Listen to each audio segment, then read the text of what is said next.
بسم اللہ الرحمن الرحیم۔ حضرت عمر فاروق رضی اللہ عنہ کا بیت المال سے وظیفہ۔ حضرت عمر رضی اللہ عنہ بھی تجارت کیا کرتے تھے۔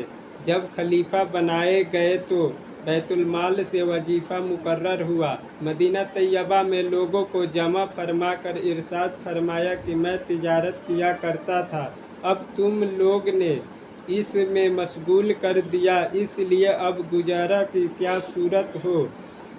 لوگوں نے مختلف مقدار تجویز کیے۔ حضرت علی کرم اللہ وجہہ چوپ بیٹھے تھے۔ حضرت عمر رضی اللہ عنہ دریافت فرمایا کہ تمہاری کیا رائے ہے؟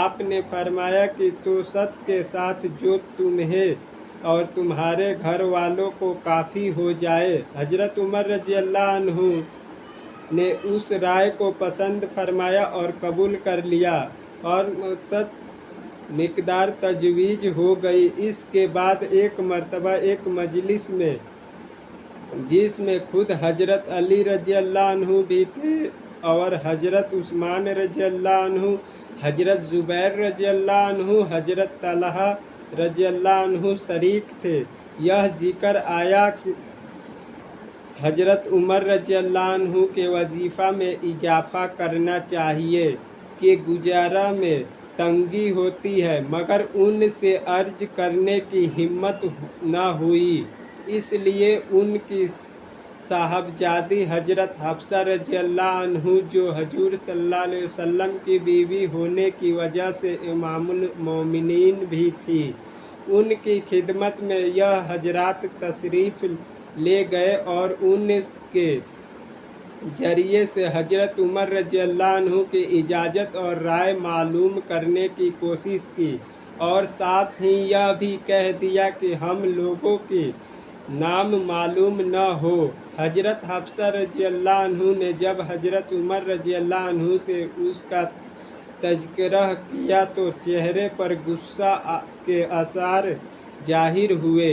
حضرت عمر رضی اللہ عنہ نے نام دریافت کیے۔ حضرت حفصہ رضی اللہ عنہ نے عرض کیا کہ پہلے آپ کی رائے معلوم ہو جائے۔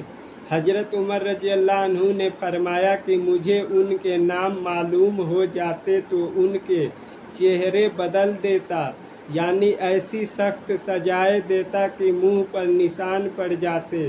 تو ہی بتا کہ حضور صلی اللہ علیہ وسلم کا عمدہ سے عمدہ لباس تیرے گھر میں کیا تھا؟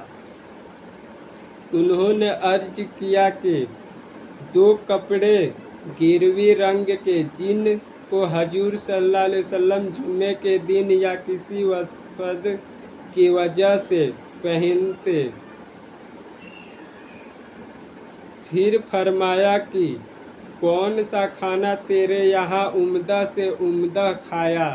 عرض کیا کہ ہمارا کھانا جو کی روٹی تھی، ہم نے گرم گرم روٹی پر گھی کے ڈبہ کی تلچھٹ الٹ کر اس کو ایک مرتبہ چوڑا دیا تو حضور صلی اللہ علیہ وسلم خود بھی اس کو مزے لے کر نوش فرما رہے تھے اور دوسروں کو بھی کھلاتے تھے۔